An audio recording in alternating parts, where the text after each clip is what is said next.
Hey guys, so this is another Who to Summon video, and this time around, we have some of the most hardest choices we had in a very long time for summons. My god, I'm gonna have to divide these for different situations because this is a really hard one, guys. Because these are all must-have heroes. And one of them was one of the top 10 of 2023. So yeah, the choices are real, guys.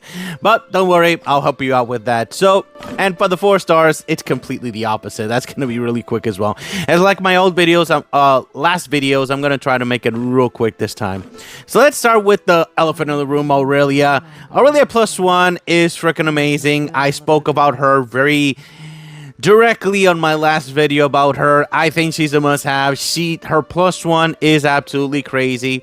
So if you go for her, you have to have her +1.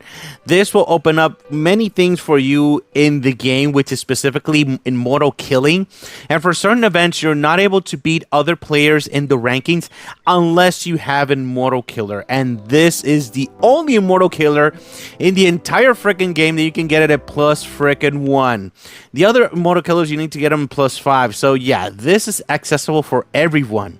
So that's really freaking awesome to actually have that access to. And this is also the only hero in the entire freaking game that if a hero is immortal at that very moment and you're not able to kill him, with her execute ability, you're able to destroy that enemy, kill that enemy as well. And even if it says 100% HP, it will not gain the HP because she will literally execute them before they gain that HP back. So yeah, that is something, another point that is very important, very strong with her. Her +3 is not good. I don't recommend it. And her +5 is pretty decent. Really nice. Not too exciting, but it's really cool because many heroes already gain 100% HP when they die. So gaining 100% shields, especially with a few new heroes like Messenkit, that's a really awesome upgrade. So if they kill Messenkit, she'll get 100% a shield equal to max HP. That, and then she goes off, she's gonna destroy freaking everybody after she goes off with that because her power is through shields in that case. And yeah, another point, you don't really need a shield weapon. You could get her weapon, but usually a mana weapon or an attack weapon is good for her in that situation. So yeah, I really like this hero, and I love that you're able to get her at +1 and do the main thing that she actually supposed to be doing there, which is preventing healing, turning to damage, executing, immortal killing, and dispelling. All that as a +1. That feels like a +5, all those abilities altogether. So that's really awesome. Now for Insulator, she is freaking amazing. She is freaking annoying. That overload thing is so disgusting. The only way they can actually prevent this is if you're already immune to overload or you already have an Insulator on your team at +3. So we'll talk about that in a second. But like every single realm here in the entire freaking game, you need to have this hero at +1 for it to be useful in that situation.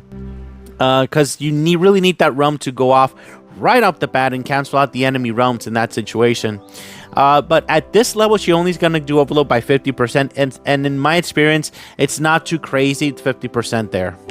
The +3 is really awesome because if you're fighting against an enemy Insulator, this is a straight up counter to that. Because in that situation, if you don't get this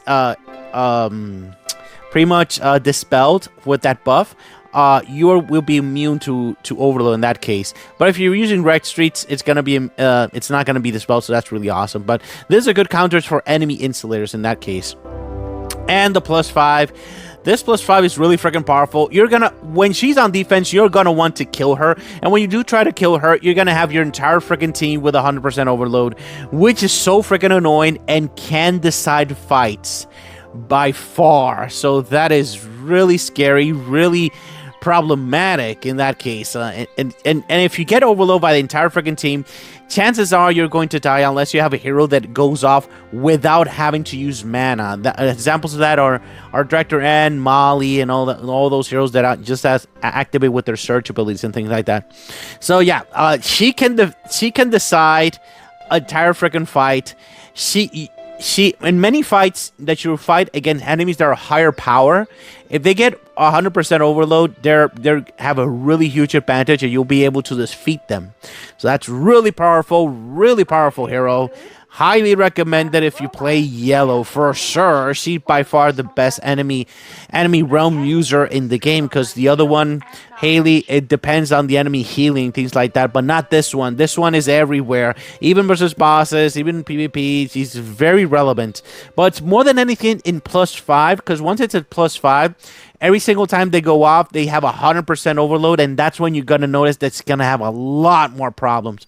Me personally, fighting against Insulator that is not +5 is not a problem for me. It is going to slow me down, but not enough in my opinion. And also, and she dying quickly is what I want, and without her +5, I'm able to kill her really quickly. Usually, with weapons, I usually use her.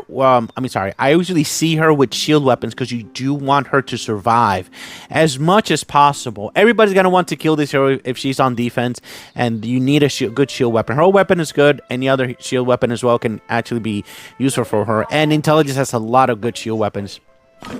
And last, but certainly not least, this monster of a hero was one of the top 10 of 2023, because he just sits around and he'll freaking destroy the enemy if you're not, it's pretty much free stuns all over the place, sometimes free kills, because he does a bunch of damage when he's +5.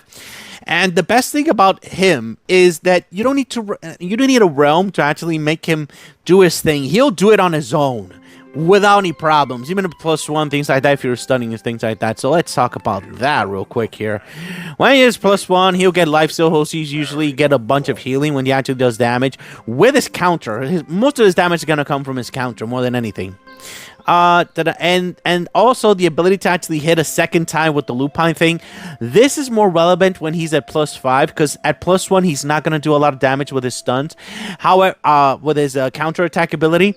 However, his stun ability has made so many heroes now useless because of that, because they lose tempo each time they get stunned over and over and over again. So, like, for example, Shomin before Gunoff, he could be used all the time. Now he's not usable because of heroes like Gunoff. So yeah, very, very powerful hero for sure, guys.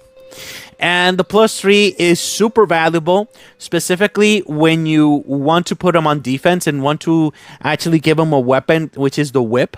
In that situation, and it also helps him be able to go off with his skill more over and over again, so he's able to get a good amount of shields and protect himself, because if he's on defense, people are going to want to kill him as well on defense. So yeah, that is something that you have to take into account, and this ability will make him go off a bunch of times to get a bunch of shields from his own skill. His own skill gives a bunch of shields there.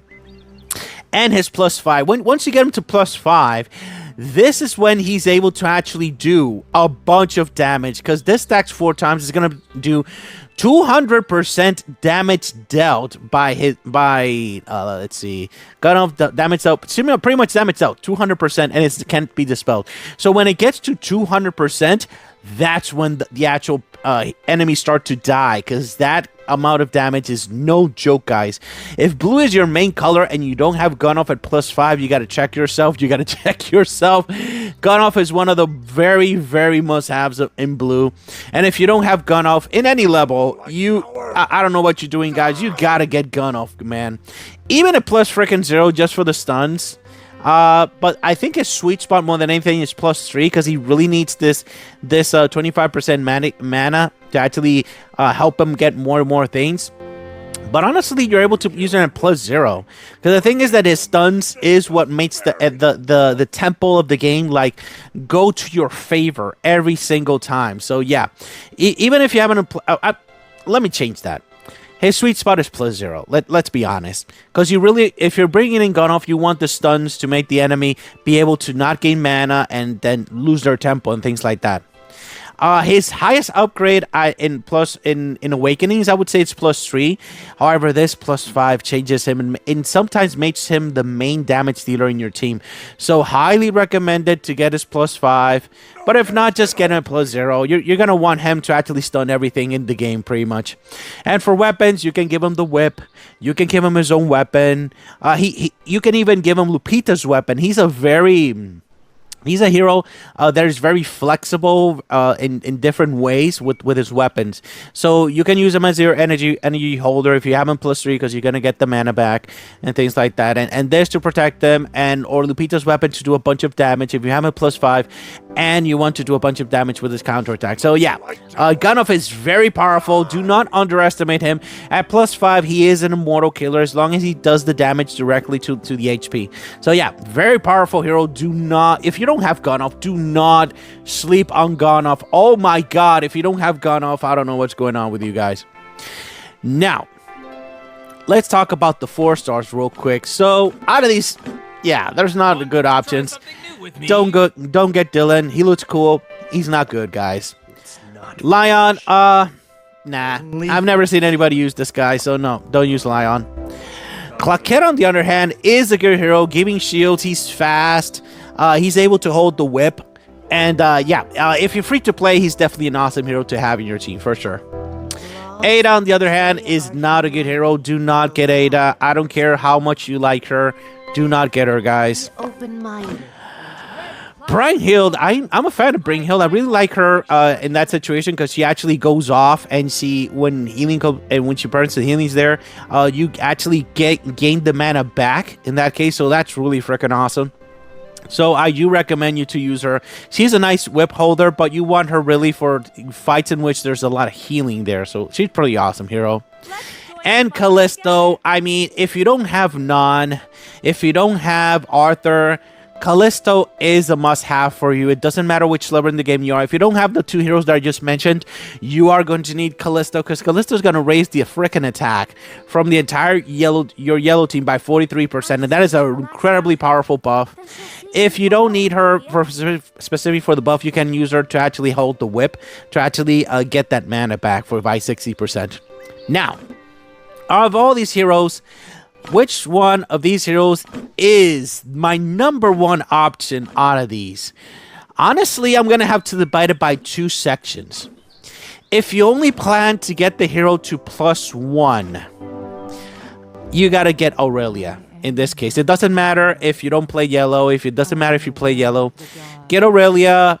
This is one of the very few chances you're going to have to get an immortal killer at +1.